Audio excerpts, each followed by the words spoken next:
From stateside to you, the Bob Hope Show. Yes, it's the new Bob Hope Show with our great singing star, Doris Day, the Les Brown Band, and yours truly, Hi Averback. And here he is. For me? Yes. Who did you vote for in the city election today? Rita Hayworth for dog catcher. And who are you? I'm a Cocker Spaniel.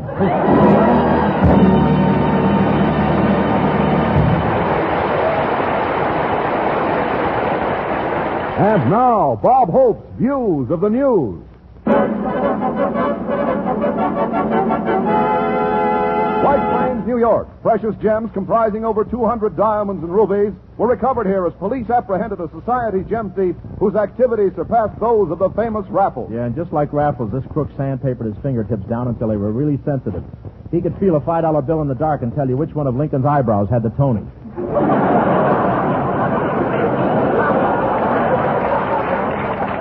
It's pretty dangerous. I was held up once. The crook stuck a gun in my ribs and muttered, "Your money or your life?" I answered, "I'm Bob Hope," and he handed me the gun.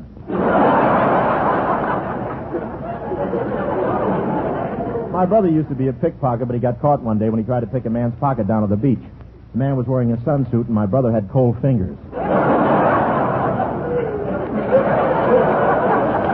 And, of course, now that they've caught this Raffles, he'll probably go to Alcatraz. Alcatraz, that's Dear Mabel, I did just like you told me to. I'm now on the top of the wall, and the guards are shooting at me. You and your Humphrey Bogart pictures.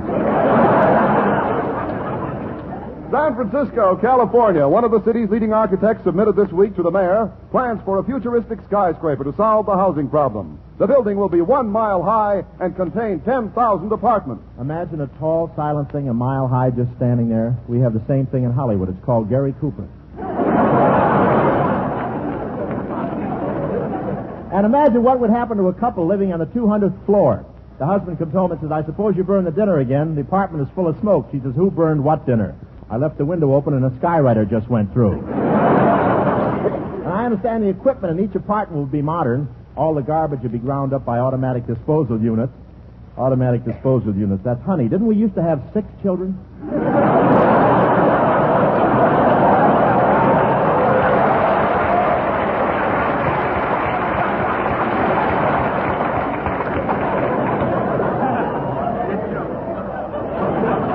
Jack Benny's already rented the penthouse for storage purposes. He figures in case he can't take it with him, at least he'll be able to reach down and feel it once in a while.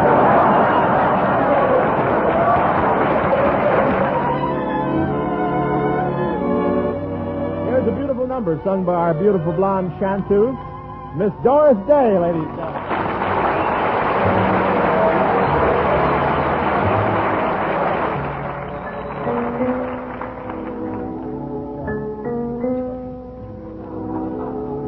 Does he love me? It's too soon to know. Should I believe him when he tells me so? Is he feeling? Is it just a game? Am I the fire or just another flame? I one-sided love would break my heart. He may be just acting and playing a part. If he don't love me, let him tell me so. I can't hold him if he wants to go. No, I'll cry when he's gone. I won't die. I'll live on. If it's so, it's too soon. Way too soon to know.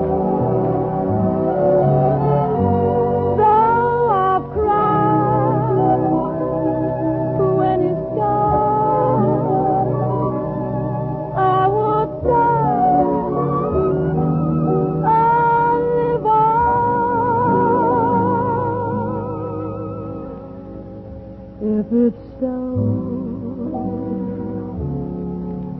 it's too soon, way too soon to know.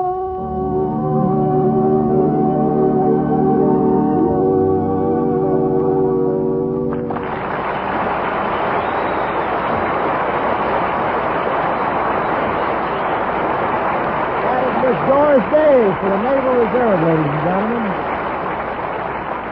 Folks, as you know, the Bob Hope Show from time to time takes you behind the scenes in radio. And we're sure that you've all heard those programs in which several important citizens conduct a round-table discussion of some current question.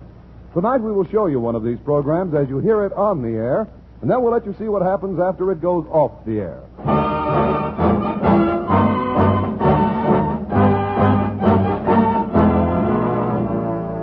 Everyone, this is H.V. Colton Hope again. I'm acting as moderator at another roundtable discussion. Now, before I introduce the members of our panel for tonight, I'll take a moment of your time to read this commercial from our sponsors. Attention, all you people past the age of 103.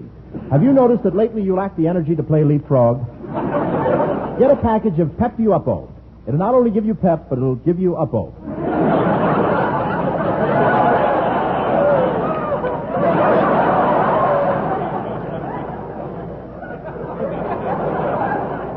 Remember, it comes in 3 sizes, large, very large, and the giant box, which you can plaster and use as a summer home.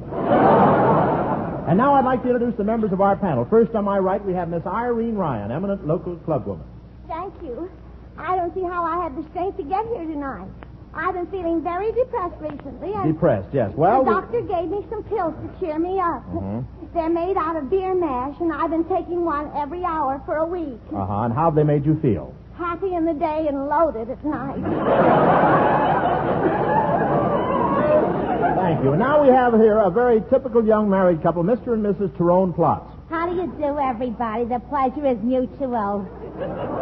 Yeah, by me is the same. Well, we'll get to our evening's question in a moment, but I understand you people have been recently married. Do you mind telling our audience how you two happened to meet? Well, it happened at the place where I work at. You see, I'm a pusher in a pickle factory.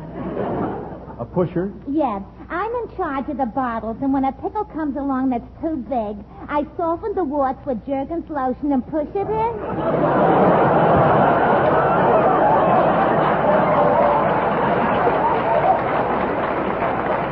Well, it sounds romantic, but we must be getting on. And the final member of our panel tonight is an eminent French author from Paris. What did you say your name was? My name, she is Pierre Ménard, André Dominique Alphonse Ferdinand Philippe Michel Antoine. Hello, Mort. I think he's awfully cute. Miss Ryan, please. Pierre, I understand you've written a book. Mais oui, it is called The Proper Way to Make Love. Intéressant, n'est-ce pas? Oh, oui, oui. Oh, monsieur the Frenchman. Oh, si. Charles Boyer and I have our lower lips tightened at the same garage. You must read my book sometime, monsieur. It will help you to be charmant with the women. The women.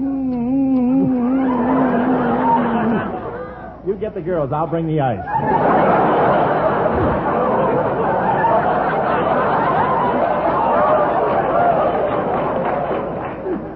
And now the question tonight before the panel is this. Do you think a woman would make a good president?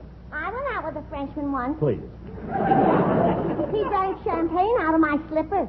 Oh, that was very romantic. No, it wasn't. He swallowed one of my arch supporters.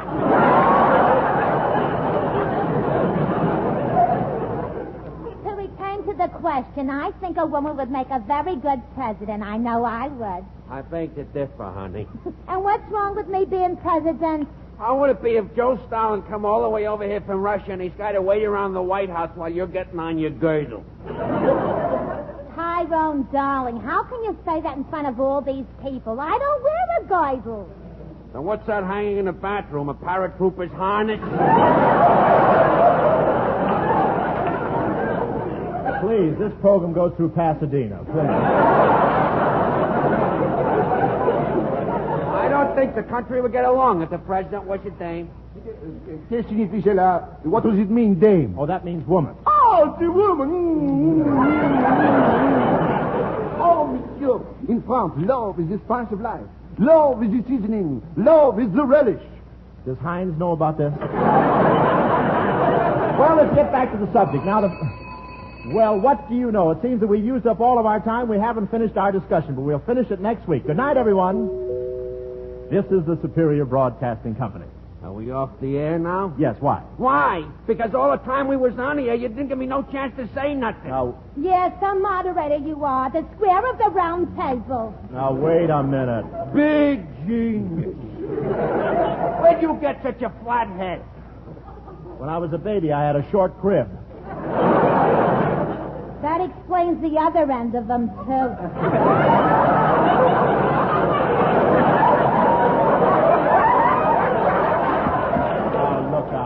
Madame, please, you are causing commotion. Shut up, Hildegard. Now, look, wait a minute, Tyrone. The Frenchman was very nice to me when I came in. He said I had très chic. Chic? Everybody knows you've been shaving with a straight razor for years. Now, wait a minute, everybody. I can't stand all this arguing. I'm nervous. Monsieur, I am ashamed of such bad manners. I am an apology. Talk that over with your mother and father. I don't want to hear another word. But, Monsieur, I insist. I am sorry to my nation. I am regretful to my soul. I am humble to my heart. Why'd you hit him? I'm sick to my stomach. Oh, my goodness, I think you killed Pierre. Oh, you shouldn't have smashed him with that heavy ashtray. He's dead. Good gosh, now I'm a murderer. Pierre, please, Pierre, speak to me. For the sake of Lafayette, for the sake of Napoleon Bonaparte, Josephine. Oh, the women!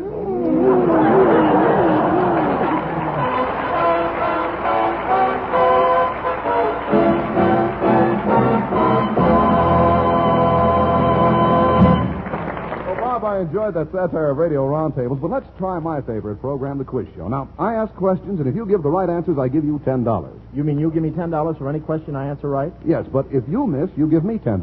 Oh, I give you $10. That's right. Now, let's go. If a hen and a half lays an egg and a half in a day and a half, how many eggs will it lay in 3 days? Well, I think... Too late, you lose. Gee, I didn't even have a chance to sit down in the nest. Bob, give me $10, please. Okay, but give me a chance to get even high. I'll ask you a question, and if you can't answer it, you pay me. Okay. I'll get Les Brown to help me on this. I want you to name the operetta that this melody came from. Listen. Wait. I'm sorry, too late.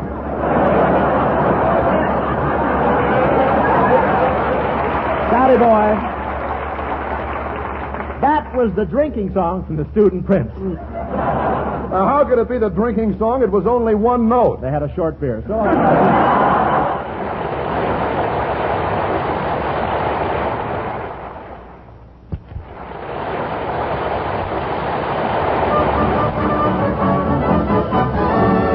And here he is, ladies and gentlemen, the man who boiled the hot water when Al Jolson was born, Mr. Bing Crosby, right there.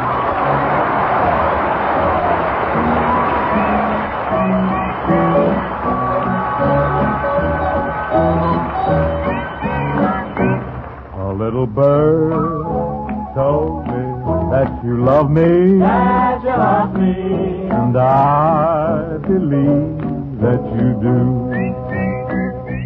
That little bird also told me I was falling, you were falling for no one but you. There's no use denying, I might as well confess, of all the girls I know, dear, I'm sure I love you best. A little bird told me we'll be happy, gonna be happy. and we believe that it's true.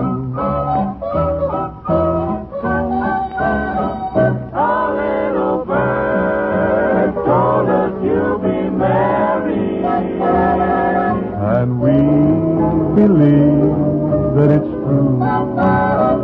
This little bird told us when you're married, We'll have a pretty cottage not too far, all fenced in like a movie star. Great Dane pup, we're gonna call him Ace, lying there by the fireplace. A goldfish pond and a wishing well. Everything is gonna turn out swell. A little bird told us you'll be happy. And we believe that it's true. And now we know that it's true. It's true, it's bound to come true. Love that little lovebird.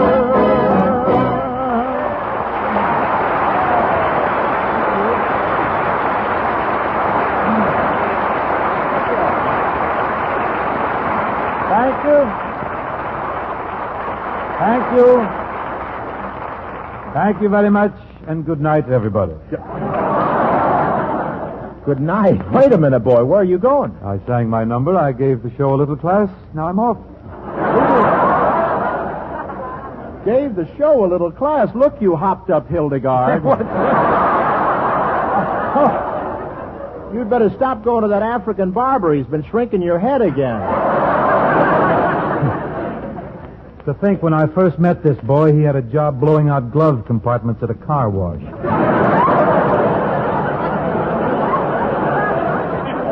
Steady, couch pouch. Now look, ratchet head, if I'm to...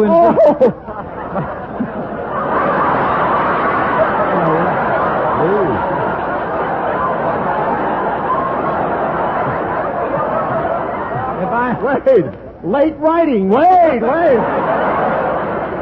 Oh, there's some sneaky things going on. If I'm going to endure this vilification, I want my money first. Shall I explain vilification before we go on?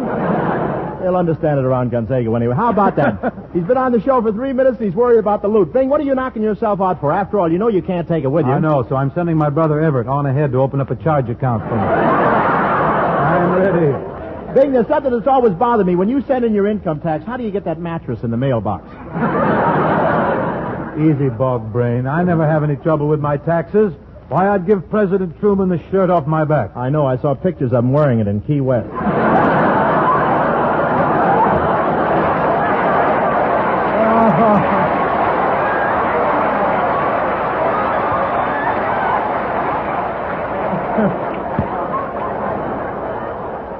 What's that you're wearing there? Tamale husk with a belt in the back? It's nice of you to slip your coat on for this anyway. Think I'm too frisky? Say, don't care for that, huh? I guess not. We'll ignore the next 6 lines. All right. New kind of radio. Just throw the whole thing away. Hey, look.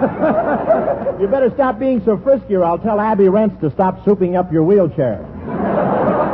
Wheelchair, come. That's no way to talk to a man who's just reached 35. You're 35? 35 times what? Oh, wait a minute. You're snapping your wig, my boy. If you remember at my last birthday party, I had a cake with only 35 candles on it. Yeah, but at the bottom it said continued on the next cake. But what does age matter? I saw your last picture and I thought you were great. That's a coincidence, so did I. Read that line again. There's a talent scout here tonight from the Wilson Ham Company. He's got his stamp. He'll make you grade A, I'm sure. Like the stag won a pink one. You know, we ought to make a picture together again, Bing. I stopped over at your house last night to talk to you about it, but nobody was home. Oh, that's a shame. Yeah, I must have rung your bell about 5 times. 6 times.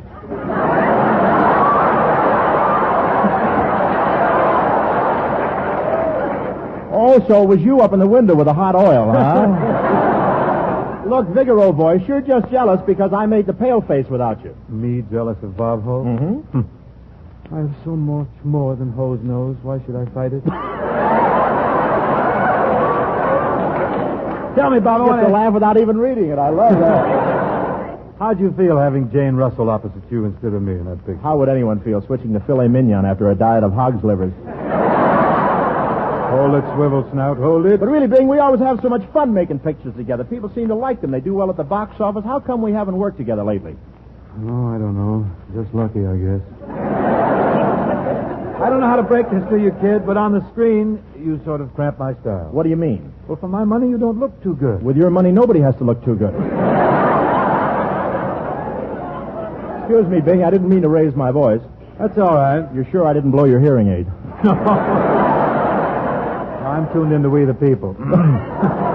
I'm on a two-party line. Besides, kid, I like to do a lot of singing in my pictures, and would you around it just Singing? Mm-hmm. I didn't want to say anything, but when you sang your song before, you sounded like Jessica with her net dragging. Why don't you give up? Give up?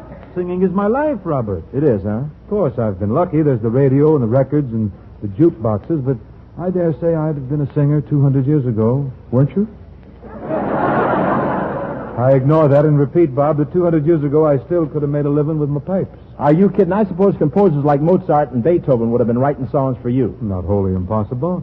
I can see myself asking Ludwig von Beethoven to knock out a little ditty for me. Almost sounds as if we're going into a sketch. Could be.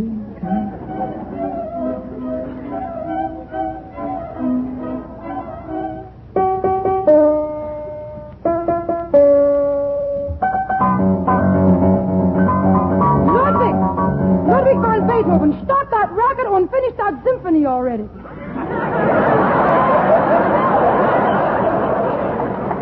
Ach, der Lieber. I've got to stop those jam sessions mit Dizzy von Gillespie. Oh, Ludwig.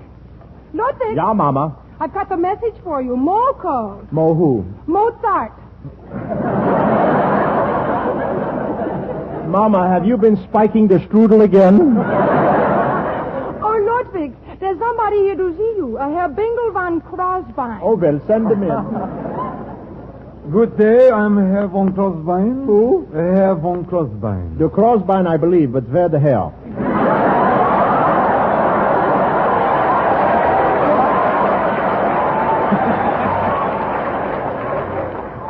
Say, tell me, is that your nose or are you eating a sausage? What can I do for you? Well, I'm a singer. A broken down schnook like you is a singer?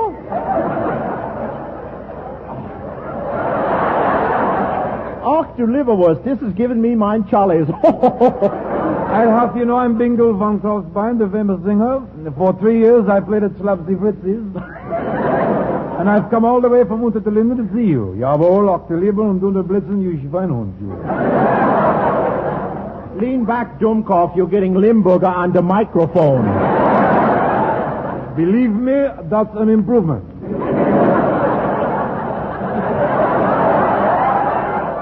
Look, Beethoven, I got a deal for you. What's You're a that? composer, I'm a singer. All right, I wanna let's try song a song together. Good. We do that. We We do try that. a song together. You know, Crosby, I dedicated this composition to that wonderful restaurant that used to be on Oberhauser Street. Oh, yeah, you mean that delicatessen place where they had those king-size pigs' teeth? Yeah. Heine worked behind the bar and he had a big red nose. Mo would make the Wiener Schnitzel and the sauerkraut with the meanies in the middle. What a wonderful place was Heine's and more. They never would light out the lights 'cause the place would never close. Und Schultz would play a squeeze box solo with ach, du Lieber, such a beautiful small. You could blow your top in Heine's and more. Ach, wie was the gay blades in those days, eh, mein Herr? Yeah, I remember we belonged to the Wilhelmstraßen Pickled Herring and Necking Society. Sometimes we got around to the pickle herring. You fracture me, Crosby. Oh, you stinker, you. Don't care.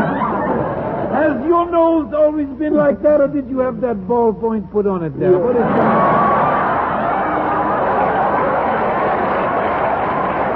The free lunch was gorgeous. The beer was always cold.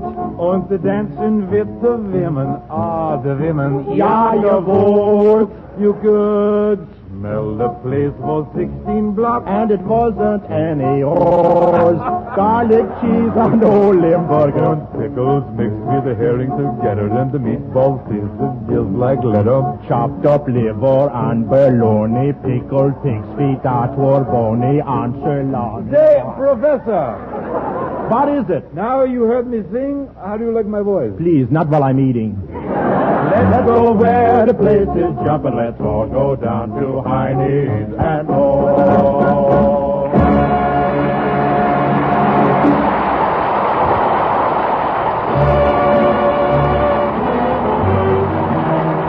Thanks for being with us, and join us again next week, same time, same station.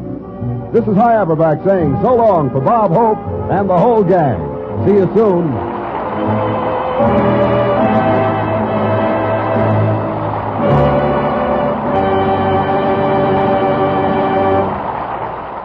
This is the United States Armed Forces Radio Service, the voice of information and education.